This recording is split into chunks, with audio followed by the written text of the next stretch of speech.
네, 안녕하세요. 여러분들의 구독과 좋아요로 이 채널이 유지되고 있습니다. 네, 영상 속도는 1.5배를 추천드리는 바이고요. 네, 이번 내용은 인플레가 생각보다 더 빠르게 내려갈 수 있다라는 편으로 한번 준비를 해봤고요. 나머지 알트코인 소식 이렇게 한번 준비를 해봤습니다. 이번에 러시아, 중국과 만나서 이번 주 주중에 이런저런 이야기를 좀 해본다고 해서 여러 가지 이슈가 나올 것으로 보여지고요. 중국계 관련된 소식으로는 확진자가 폭증하면서 의료 대란과 의약품 품귀 현상이 있어서 제약회사는 약품의 또 가격 상한선을 또 지정을 해놨고 할당제로 팔다 보니까 부도가 일부 났다라고 하더라고요. 중국에 내달 8일부터 입국 후 시설 격리, PCR 검사 폐지와 출발 48시간 전 PCR 음성 결과가 있으며 중국에 입국 가능하다 라고 되어져 있습니다. 이것으로 알 수 있는 것은 중국이 대부분 가장 큰 제조 국가 중에 하나이죠. 근데 여기서도 대부분 중국의 국민들이 많이 아파하고 있기 때문에 어떻게 보면 제조 생산 능력이 떨어지니까 원자재 가격도 많이 사용이 못하다 보니 가격이 점차적으로 떨어지겠죠.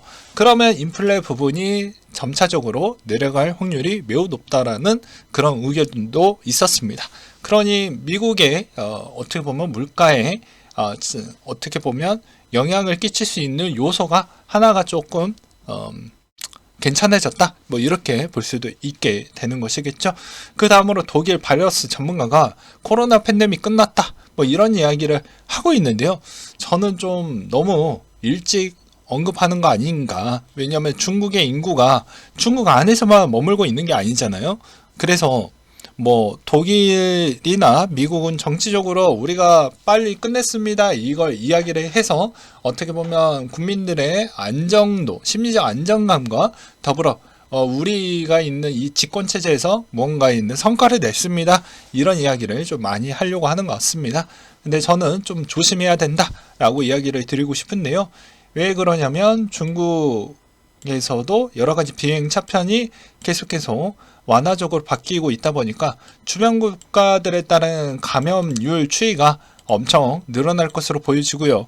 그리고 중국에서 변이가 되고 있는 바이러스가 총 3가지가 있는데, 이게 기존에 있는 바이러스 성향치가 아니고 아예 색다른 바이러스 성향이기 때문에 오히려 전파 능력 좋고요, 고열 빈도율이 높은 바이러스라고 합니다. 그래서 저는 개인적으로 여러분들이 겨울에서 봄 요 사이에는 필수적으로 마스크를 써야 된다고 저는 생각이 들더라고요. 그래서 각별히 건강관리 잘 신경 쓰시길 바라겠고요. 그 다음으로 일본의 구로다 긴축 전환 거듭 부인했다. 금융 완화 지속할 것이다 라고 이제 약간의 블러핑을 좀 주는 것 같습니다. 현 상황에서는 거의 막바지 단계라고 저는 생각이 드는데 글쎄요, 이게 블러핑인지 아닌지는 1분기 정도를 계속 보면 알 수가 있겠죠. YCC 부분을 더 범위를 늘릴 것인지 아니면 그대로 유지를 할 것인지, 그리고 국채 매입을 추가적으로 할 수 있는 여력이 될 것인지는 1분기만 봐도 알 수가 있다고 저는 생각이 합니다. 그래서 이것 또한 어떻게 보면 미국의 국채를 사줄 수 있는 주변 국가들의 능력이 안 되기 때문에 어떻게 보면 금리를 못 올릴 수 있는 여건이 또 발판으로 되었다고 볼 수가 있겠고요. 미국의 강타한 겨울 폭풍으로 인해서 천연가스 공급도 급감을 보여주기도 했었고요. 그 다음에 대부분 우리가 알고 있는 배달 부분이나 그 다음에 소비 부분도 상당히 위축 둔화가 됐다라고 하더라고요. 이 동파로 인해서 에너지 소비량도 줄었고, 왜냐면 이거는 자연적인 현상으로 피해를 받았기 때문에 급감했기 때문에 또 물가에 영향을 좀 받았겠죠. 그만큼 사용을 못했으니까.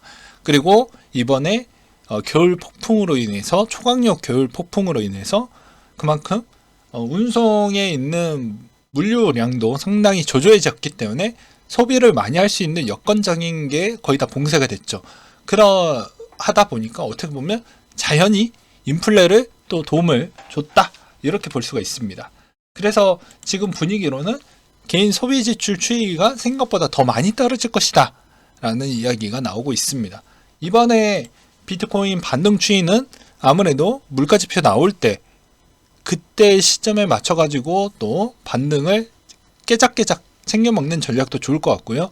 이번에 미국의 연준의 FOMC 투표권 변동 사항을 보게 되면 연준 위원들이 이제 이번에 좀 바뀌었죠. 그래서 바뀐 사람들을 보게 되면 오스탄, 패트릭, 로리, 닐 보게 되면 중도파가 2명이고요. 매파는 1명이고 비둘기파가 1명이라는 것입니다. 과거와 좀 비교를 해본다고 하면 매파가 훨씬 더 많았는데 이번에 중도파가 있기 때문에 여전히 비둘기적인 형태가 좀 있겠지만 오히려 매파에 있는 성향이 좀 더해서 매둘기파적인 성향이 훨씬 더 강할 것으로 보여지고요. 요즘은 이제 기사들이 좀 설레발도 치는 것 같습니다. 연준의 긴축 완화로, 그러니까 물가가 생각보다 더 빨리 떨어질 것 같으니 금리에 올라가는 속도는 생각보다 조조할 것이다 라는 이런 호재성인 기사들이 좀 많이 나오고 있더라고요. 저는 근데 그건 너무 과하게 기대감을 키워주는 효과고 약간 보수적인 기대감으로 가져가는 게 맞을 것 같다고 생각을 합니다. 왜 그러냐면 국내적인 지금 돈의 흐름을 보게 되면 은행의 정기예금 증가 추이가 쪽으로 돈이 쏠리고 있기 때문입니다. 투자로 가지 않고 있잖아요. 그 다음으로 코인에 관련된 소식을 보게 되면 자, 후오비가 파이코인 부분에 있어서 상장을 고려할 예정에 따른 내용이 또 나와준 게 있었고, 그 다음에 또 이번에 파이코인 삽니다. 계단 1만 개라고 해서 이 사람은 뭐 본인이 사고 싶어 하니까 투자는 본인 판단인 것이죠. 그래서 현장 직거래로 뭐 진행을 한다고 하는데 파이코인 초기 발행량이 10억에서 20억 개라고 되어져 있고 총 발행량은 1000억 개라고 합니다. 여기에 40%가 팀 물량이라고 하고요. 베스팅 일정은 또 문서나 이런 쪽에서 내용이 없었다라고 하더라고요. 한국 카페에서도 파이로 차도 사고 물물 거래가 일어나고 있다. 조작인지는 모르겠어요. 저도 개인의 자유라고 하지만 만약에 상장이 됐을 때 장애로 얼마나 팔아제낄지 아무도 모른다 정도로 알고 계시기 바라겠고요. 그 다음에 이더리움의 JK 롤업이 다시 주목을 받고 있습니다. 아무래도 기존의 업그레이드가 순탄하게 계속 진행이 된다라고 하면 아무래도 이제 JK 롤업이 계속 주목을 받을 것으로 저도 생각을 하고 있고요. 그나마 제가 국내에서 그나마 상장이 되어져 있는 건 루프링 정도 잘 너는 좀 되길 바란다 라고 이야기를 드리고 싶습니다. 그리고 어스2가 약 2년 전에 투자한 거 근황치가 나온 게 또 있었는데요. 총 땅값의 70% 정도 상승이 됐고 판매가 될지는 지금은 모르겠지만 그래도 가격은 빠지지 않았다는 게 중요하겠죠. 그 다음에 마크 쿠바니 비트코인 구매에 대한 관심이 있었고 더 하락한 가격에서 매수하고 싶다. 그러니까 지금 보면 정해져 있어요. 지금의 미국의 정치인들은 크립토에 따른 규제와 압박을 좀 더 가중을 하고 있고요. 그 사이에 월가는 저렴하면 난 사겠어 라는 입지를 보여주고 있고요. 그 다음에 일부 부자들은 어떤 생각을 갖고 있냐, 똑같이 저렴하면 난 매수에 동참할 생각을 갖고 있다. 이런 의견들이 꽤 많이 나와주고 있습니다. 그 다음으로 라이트코인 창시자 바비리는 앞으로 1, 2년 동안 상당히 약세를 보일 것이며 개인 견해로 2년 후에 다시 올라올 것으로 나는 보고 있다. 약세장이 언제 바닥을 칠지 정확하게 파악할 수 없으며 FTX 붕괴 이후 비트코인 10에서 20% 하락했지만 알트코인들은 50% 이상 하락을 했다. 암호화폐 시장에 더 많은 규제가 필요하다고 생각이 든다. 이런 이야기를 또 하기도 했었고요. 글래스 노드에 따르면 점점 비트코인 축적하는 것은 소매 투자자라고 합니다. 총 순환 공급량이 17%가 현재 소매 투자자들의 보유량이라고 하고요. 비트코인 채굴들에게 22년도 상당히 힘든 시간이라고 하는데요. 21년 난이도 7% 정도 감소를 했는데 11월 말에 해시 리본이 다시 한번 일부 채굴자들에게 기계를 끈 것이 좀 영향을 끼치지 않았냐 라는 이야기가 돌고 있습니다. 현재 가격이 2020년도 10월 대비보다 70% 높음에도 불구하고 해시파워 양은 70% 더 높다. 그러니까 규모가 좀 큰데 그리고 어느 정도 버틸만 애들이 더 많은 채굴기를 더욱더 확장을 해서 가져갔다 이렇게 보는 게 더 맞겠죠. 그리고 또한 그 시점은 또 이렇게도 해석이 가능합니다. 이더의 어떻게 보면 POW 시점이 끝나다 보니까 이쪽으로 더 많이 넘어왔다. 이것도 그 전에 이야기를 드리기도 했었죠. 페이코인의 또 이야기인 것인데요. 실명 계좌 발급 기대에 6% 급등이 또 보여주기도 했었고, 가입도 이제 KYC까지 있는 거 보니까 한번 살려주지 않겠냐. 그리고 페이 프로토콜의 법무법인 태평양과 자금세탁 방지 독립적 감사 계약을 체결을 했다고 하는데요. 장난질만 안 치면 됩니다. 네. 스테이블코인 현금화 움직임으로 보는 시장 상황이라고 해서 비트코인 3만 달러 강한 지지선에 도달 및 이탈했을 때 현금화 움직임이 컸고요. 최근에도 비슷한 큰 움직임이 나왔다고 합니다. 스테이블코인 횟수가 같이 증가하였기 때문에 많은 투자자들이 현금화했고, 최근에는 현금화 횟수가 크게 증가하지 않았기 때문에 단일 또는 소수 거래로 추정을 좀 해볼 수가 있다.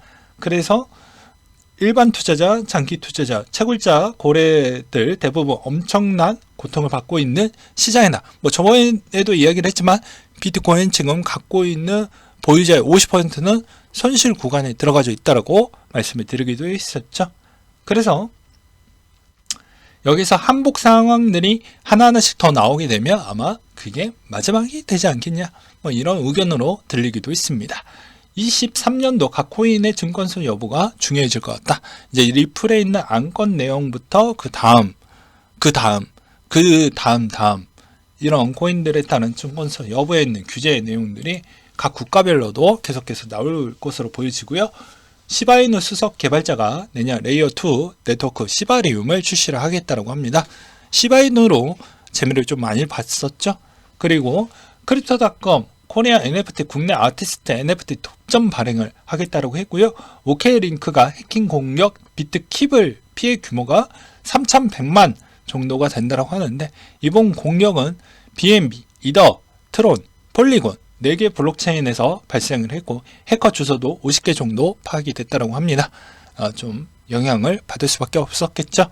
그 다음에 김서준 해시드 추정 주소 락업 해제 물량이 41만 AXX 바이낸스로 이체가 됐다라고 합니다. 이게 이제 사람들이 생각하는 건 매도 물량이 되지 않겠냐라는 의견들이 좀 있었고요. 일본의 금융청은 이제 내년 국외 발행 스테이블코인 자국 유통 허용하겠다 라고 했지만 여전히 이 나라는 보수적입니다. 송금의 상한선을 회당 100만 엔으로 제한하는 안을 검토 중이다, 이런 이야기를 설명하기도 했었고요. 피델리티는 NFT 메타버스 가상 부동산 관련 상표를 출원했다고 합니다.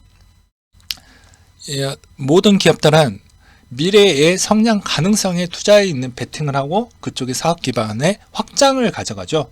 그렇기 때문에 여러분들은 여기서 알 수 있는 점은 이런 기업들이 이런 걸 안 하고 있으면 우리가 투자를 할 필요성이 없습니다.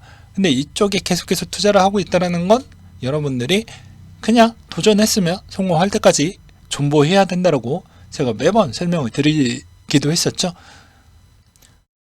리플에 있는 소식인데요. 이번에 리플이 팔라우에서 스테이블코인 프로젝트를 시작을 한다고 했는데, 여기서 팔라우는 디지털 프로그램에서 협력할 수 있는 방법과 바이낸스 페이를 사용을 해서 디지털 결제를 생성을 하고 지역 상거래에 참여하는 방식으로 이렇게 논의한 것으로 되어져 있다고 합니다. 얼마나 시너지 효과가 나올지는 전 좀 물음표라고 생각이 들고요. 솔라나 소식을 또 준비를 했는데요. 대리빗에서 솔라나 인버스 상품 제공을 중단한다라는 내용이 또 나와주기도 했습니다. 12월 30일 만료 이후 대리빗은 새로운 솔라나 우선 아이폰을 잠금 해제하셔야 합니다. 알았어. 선물을 상장하지 않을 것이다 라는 이야기가 나왔기 때문이죠. 그 다음으로 벨로가 25일 기준점으로 크립토닷컴, 후오비, 폴로닉스 포함한 상위 글로벌 신규 상장 발표가 나왔고요. 레는 개발 자금을 확보하기 위해서 알라메다와 파트너십을 통해 인수가 되었고, 그게 FTX 파산 영향으로 알라메다가 독립하고자 하는 시도가 진행이 됐다고 합니다. 가까운 시일 내에 오프라인으로 계속 랜 네트워크는 진행이 된다라는 이야기가 좀 나왔고요. 그 다음에 도지 이야기가 계속 나오고 있는데, 도지 같은 경우에는 이제 트위터 부채가 계속 늘어나고 있고, 그 다음에 이자로만 뭐 1조 5천억 원 정도 뭐 계속 나갈 것이다, 이런 이야기가 돌면서 도지에 따른 성장 곡선이 계속 둔화되는 거 아니냐, 뭐 이런 이야기가 계속 돌고 있습니다. 엘프 소식은 이제 엘프의 업그레이드 내용이 26일 기준점으로 나왔었고, 이제 27일 날 수행될 예정을 발표했던 내용이 나와 주었고요. 여전히 비트코인 이러지도 저러지도 않고 계속 약세를 보여주고 있는 실정입니다. 아무래도 해시레이트에 따른 변화 곡선의 영향성으로 이번에 비트가 좀 더 약세를 더욱더 계속 보여주고 있는 거 아닌가라는 생각이 좀 들었고요. 그럼에도 불구하고 우리가 뭐 이때의 새로운 형태에 따른 공포감을 갖고 있는 게 아니겠죠. 물론 이 시점에 들어왔셨던, 최근 2년 사이에 들어왔던 투자자는 여전히 두렵고 공포감이 많겠지만, 우리는 요 이전 때 또는 요 시점 때부터 계속 지켜왔던 사람들이기 때문에, 고인물이기 때문에 이 정도 아픔은 그렇게 크다라고 저는 생각하지 않습니다. 물론 이것도 체감상이겠지만요, 여전히 역사는 반복되고 금융투자도 반복이 됩니다. 안 좋았던 때가 있으면 언젠가는 좋은 날이 오고요, 좋은 날이 또 오면 또 언젠가는 안 좋은 날이 또 반복이 됩니다. 계속 좋을 수는 없습니다. 네. 그래서 제가 마지막으로 드리고 싶은 건, 여전히 비트코인 한 개라도 보유하는 게 가장 좋다라고 말씀을 드리면서 이상으로 마치도록 하겠습니다.